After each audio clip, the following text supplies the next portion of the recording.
Joining me now on this episode of Locally Sourced EP is El Paso's favorite DJ, Mr. Johnny Kage. Sir, thank you for joining me today. Hey, thank you so much for having me, man. Appreciate it. Oh man, I appreciate you coming on, doing this little section. I guess you kind of call it a season or a special, and highlighting people in the media here in El Paso and the surrounding areas, man. And I'm just glad you were able to find some time and come on with us today. Oh man, always, man. I enjoy this stuff. Thank you. Ah, man, I appreciate it. I mean, basically, honestly, you don't require an introduction because almost like basically everyone in El Paso and surrounding areas know who you are, even the people probably worldwide because you have your mixes on Pitbull's Globalization on Sirius XM. Mhm. Dude, I mean, I've been a fan of yours since back in the day when you used to spin over at Vertigo's. Don't tell, but I used to go back in the don't tell my mom, man. I get in trouble. But I mean, first off, man, I just wanted to talk a little about what got you into music, man. What got you into it? Well, I mean, I've always been into music. My dad's a musician, still is a musician to this day. That's his 24/7.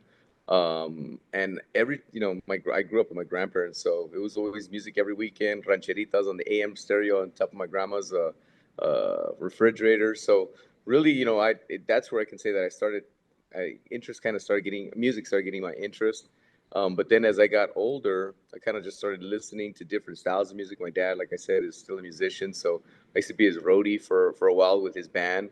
And then as I got into middle school, into high school, going into middle school, one of my friends took me to a house party where I saw a DJ there on turntables, and I was like, "Wow, that's cool, man! How's he making those sounds?" He was scratching and he was, cutting up, and I was like, "That's dope. I mean, how do you do that?" So I went home to my grandma's house and tried it on her record player, and it didn't have the same effect. so so I guess ever since then, you could say I was kind of, I was kind of, that's when I must say it piqued my interest. Nice, It ruined was a at a couple. young age, 13, going into 14 years. Oh wow, ruined a couple Mhm. vinyls, huh? For Yeah. you, Oh yeah. for A you couple got of the her, scratch a couple of pads her going down. Barrio records were never the same after that. Oh man, that's crazy. No man, I mean that's so cool. I mean, I think it's so cool, especially when family has an influence on something that you grew up to become a professional at, and that's so Yeah. cool that you have that background, and they were able to grow that love of music, not just share that love of music with you, and Hmm. just kind of evolved with you with your skill. And I mean, look, you didn't only like get into the ranchitos in Spanish. You're like you do everything. Yeah. Yeah. And that's what I think. I don't know. I kind of go back to that because I'm so glad that I grew up with that kind of music because I know that kind of music. So I always say there's no room, and what I mean by room is crowd. There's no room I can't handle. I mean, Mhm. I've played to the youngest of young to the oldest of old. Yeah. I tried. I'll be honest. I tried my hand at DJing a while back, a long, long time ago too, man. I think Uh-huh. that was probably my weakness was not being brought up that same way, not knowing the right Spanish music to get the dance floor pop bumping and Yeah. everything like that. I think that was one of my greatest weaknesses in that. And then I didn't pursue it, so I didn't get any better at it. But I mean that I respect you guys because you guys know how to keep the dance floor full, man. Well, I mean, that also comes from when I was in high school. I got hired by a local discotheque. So I was doing all the weddings, all the quinceañeras. It was a discotheque down in the Lord Valley called Midnight Passion. We were broke, man, so I didn't have turntables of my own. That's the only way I could get practice in. Mhm. So with that practice, I learned how to really I've cleared many dance floors in the beginning, man, because just like people that don't know music, maybe this will work or something that I like, and you kind of learn how to form your style and learn what's going to work and how to pack a dance floor. And just really you kind of learn the flow of music with discotheques. So I credit a lot of that to those early years in doing the discotheques, weddings, quinces, and backyard parties. Yeah, that's cool, man. And then there's a lot of people like, a lot of people know that you are from El Paso. Like Absolutely, you're not out of born and town, raised. born and raised here in El Paso, man. A lot of people do know that, but I'm pretty sure there's Mm. a lot of other people that don't know that. And I think that what makes you so unique and awesome is that you're I hate to quit I don't mean to be like quoting Pitbull, but you're known worldwide, man. Like a lot No, of thank people you. know you. I mean, you travel well. You don't just do events here in El Paso. You do stuff in Vegas and things like that out of Hmm. town. And Yeah. man, and you're good, dude. Like you know how to spin. Thanks, man. Appreciate it. And you know what, man?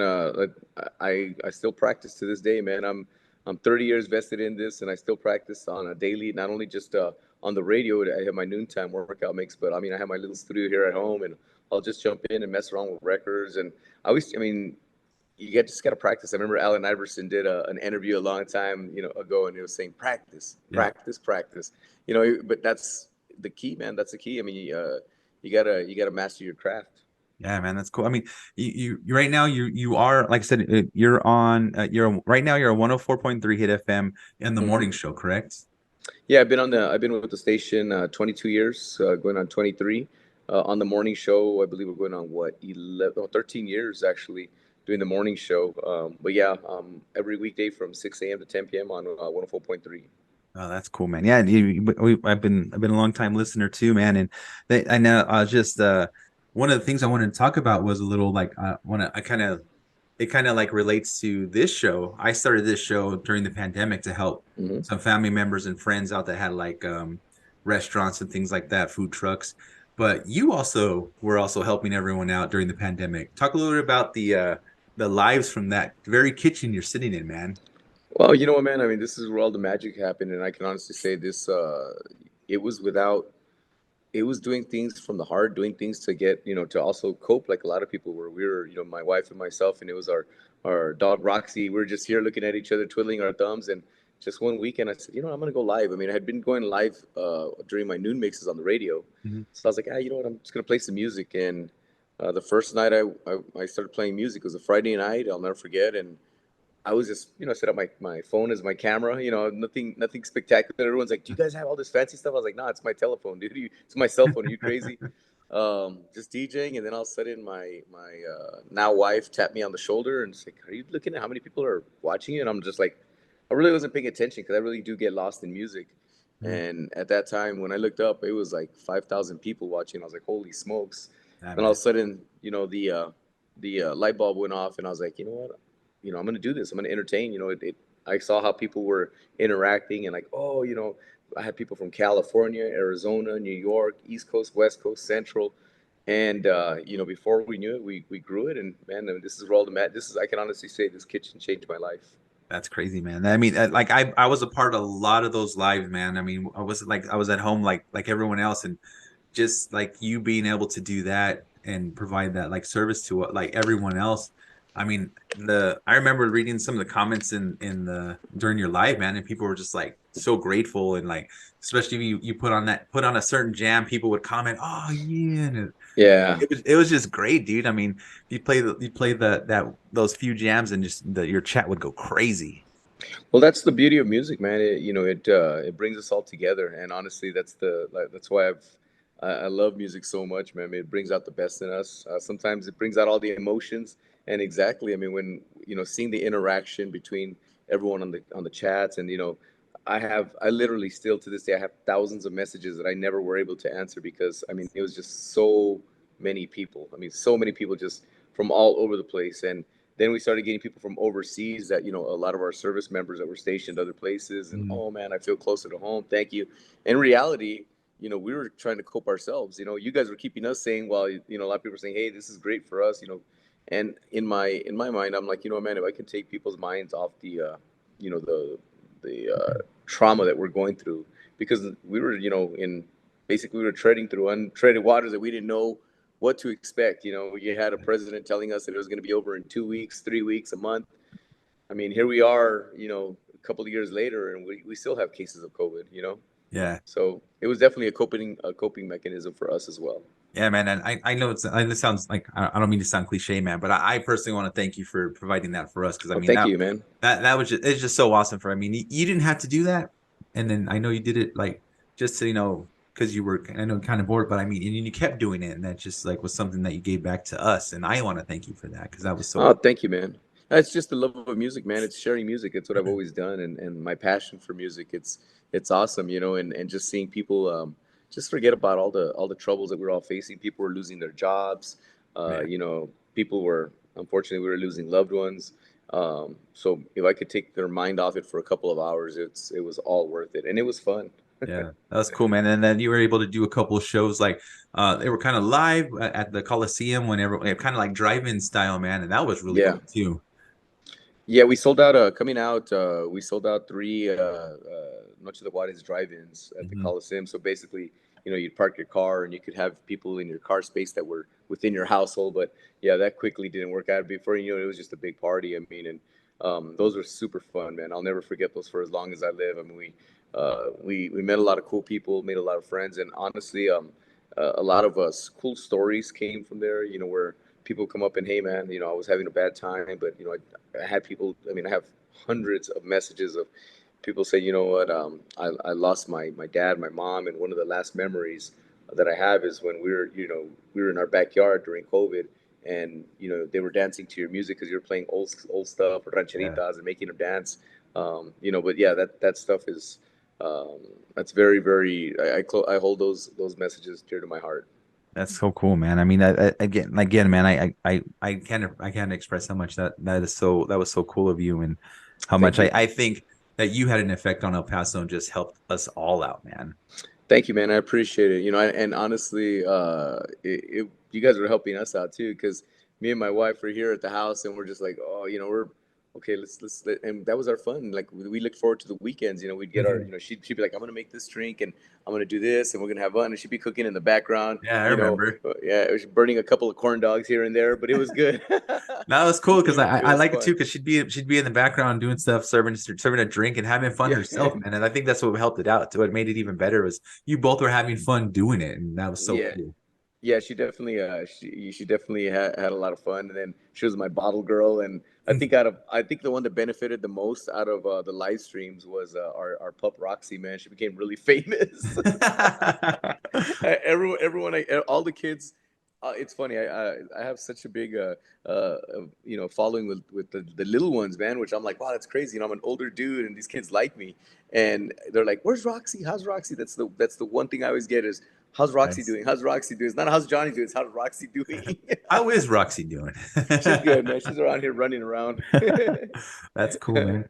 And then to switch it up a little bit, I mean, let's talk a little bit about the Sirius XM Uh-huh. gig, man. I mean, how did that come about? I mean, of course, like that's talented you were probably gonna get something like that, but how'd that come about? You know what, man? You gotta you gotta go get what you want, man. Honestly, I've always told that. I tell that to my 18-year-old son. If you want something, go get it. You know. So just like when I heard 104.3 Hit FM in the beginning, when it came on air, was it in 2002, 2001? They were playing different styles of music that I really was like, man, this is cool because before that, radio was all hip hop here in El Paso. So when I Yeah, heard 104, they were playing alternative rock, they were playing European dance, they were playing house, everything. The stuff that I had never heard on before. I was like, I need to be on that station. So I found a way to get on that station, man. Literally bugged the hell out of them. Same thing with Sirius XM. You know, when I heard Pitbull's station, I was like, dude, that's different. You know, they're playing Latin, they're playing house music, they're playing dance, they're playing a little bit of everything. So I knew that I would be a perfect fit. So, you know, through my radio connections, I know some people in Los Angeles, and one of my buddies, lo and behold, was like, "Yeah, man, my boy actually programs that station." He's like, "Let me put you in contact with him." So he put me in contact with him. I introduced myself. The dude's really nice, man. His name's Scythe, and he's from Los Angeles. He used to be on a really popular radio show over there on Power 106 with Eric Deluxe. So Scythe literally just was super cool. It's like, hey man, you know what? I like your attitude. I like how you know you just love music because we literally just we when the first time I talked to Saif, we talked probably for about 2 or 3 hours and just shot the shit about just music, man, literally. And you cool. know he understands that I'm old. Yeah, I'm older. He's a little bit older too, so he asked me to do a guest mix. I told him, hey man, whenever you want me to do a mix, I'm here. I would write to him almost every other week. Hey man, any openings today? And I got one guest mix. The first one was in October of 2017. The Yeah. second one was in November, and then the 2018 I became a resident, man. So I'm going on 5 years with them now. So it's been awesome, man. I've been really blessed. So you know where there's a will, there's a way. I Yeah. always tell everyone that, nothing's given. You got to go get it. Yeah, that's true, man. I mean, that's good advice. I mean, for anyone, I mean, no matter what you want to accomplish, I mean, that's the best Absolutely. thing to do is just go try to go get it, man. Go Yeah. get it, man. Go get yours. It's out there. Just how bad do you want it? Find a way. Yeah, no, man, that's true. I just like that's so cool, man. It's just like you're like one of those guys that you're a hard worker, man. You've earned what you got, and that is so cool, Absolutely. especially being here and like showing everyone that even when you're from El Paso, you could still succeed and just make it for yourself, make a name for Well, I yourself. mean, look at the greats out of here, man. Look at Yeah. Khalid. Look at Aaron Jones. Yep. There's so much talent that El Paso has so much talent, man. Not just musically. We have a lot of cool artists, a lot of cool Yep. chefs, Yep. musicians. Just, I mean, we have so much talent. But you know, I think I think the only thing that holds you back or hold a person back is yourself. If you want something, go get it. Doesn't matter. When I like being told you can't do it because I like proving people wrong. Oh, that's awesome. Yeah, that's good advice, man. Good advice. I mean, is it, if anyone, I want to ask anyone looking into, becoming a DJ or getting into the business, Hmm? or even, just trying to, see if it's for them, what would you suggest to get them started in this? Like, what would you Honestly, suggest to start? Yeah, sorry. no, honestly, it's kind of like, yes, you can be coached, but it's kind of like in like everything. Anyone that has a skill, anyone that has a talent, either you have it or you don't. Hmm. You have the ear or you don't. I've met dudes that literally they pick it up and within a couple of months they're awesome. Hmm. And then there's just some that you can just tell that they're never going to get it. And then there's some that unfortunately do it for the wrong reasons. They're trying to get chicks or they're trying to get free drinks or something, right? They're trying Yeah. to get fame in some side of way. For my advice to the young generation or anyone trying to pick it up is music. It's all about the music. It's my passion for the music that has kept me so relevant for so many years. I still get excited when I hear new tunes and hear that new track and I'm like, oh, I can't wait to play this on the radio. Or I'm always, being a DJ, any DJ will tell you, you can't go anywhere, any bar, you can't go any restaurant with music playing because you hear stuff in your ear and you're just like, oh, I'm gonna mix that this way. Or going to hear you're going to hear other DJs. It's tough because we're very critical of not just of them, but not of them, but of ourselves. Because like, oh, I can do this or I can do that, or Right. So I think anyone that's starting in the business or just interested, you have to have a genuine love for music. I mean, that's the key to everything. No, that's cool, man. It's good. I think you're right, man. I think there's some that you get that natural talent, and especially professionals, like you had said. Like I kind of like I'm in I'm in the video editing, the video production genre. So like if I see something, I kind of like already, like you said, I You can see it visualize in it. my head, yeah. Yeah. And it's like I'll do like a shot or so, and I'll be like I can already edit that in my head as I'm going. So Yep. I know exactly what you're talking about. Totally different thing, but I know exactly what you're talking about. No, no, no. You're absolutely right because that's how I am when I'm DJing. I never plan my sets. So Mhm.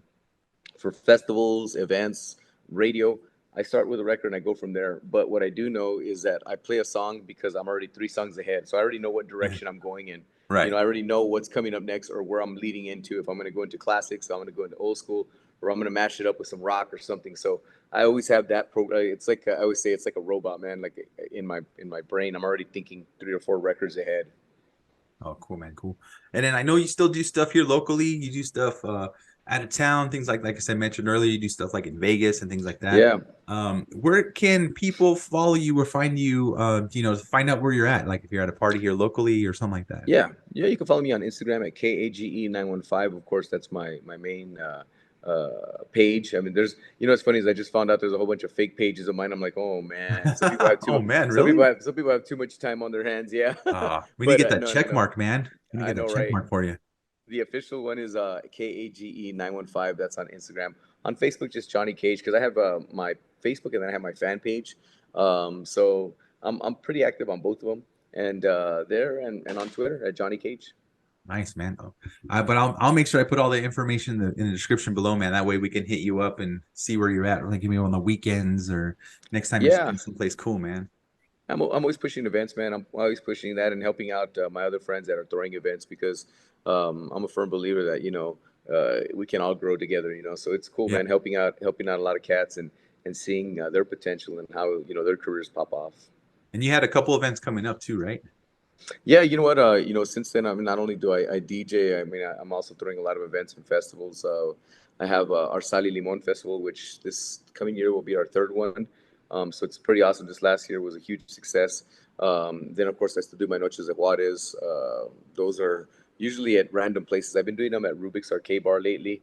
Mhm. And then now I have hand, me and my partners have hand in the Brightside Music Festival, which is Labor Day weekend, 2 day music festival over in Ascarate Park. So that's a big one. And then we do a country one, Sunshine and Whiskey. But we pumped the brakes on the country one for this year because we're concentrating solely on the Brightside Music Festival being a 2 day event. So yeah, I do my events and still, you can Mhm. catch me here and there. I don't do residencies, but I do, either throw my own events or, I'll open up for some DJs or some bands. Sweet, man. Yeah, make sure you follow Johnny Cage, all his Instagram, Facebook, information in the description below. Man, sir, thank you so much for joining me today, man. You like to say anything else like to say before we end the day? Nah, you know what, man? Just support your locals. Not, and I'm not saying just support me. No, support all the locals, all the talent. El Paso is a very unique city. We're a special city. I always tell everyone that comes here, I'm like, the people are so supportive, and they will get behind you and ride for you. But we got to support each other. From promoters to DJs to event organizers, musicians, artists, all levels. I think if we all hold each other's hands and move up, we'll grow. Instead of pushing each other down, let's put each other up. For sure, man. For sure. If I could take this mic off, I would drop it for you. So I appreciate it, man. Dude, thank you so much for joining me, taking the time out of your day, and I'll let you go. I appreciate it, Mr. Johnny Cage, sir. Everybody, Thank you, Ray. Have a good day. thanks, man. You too.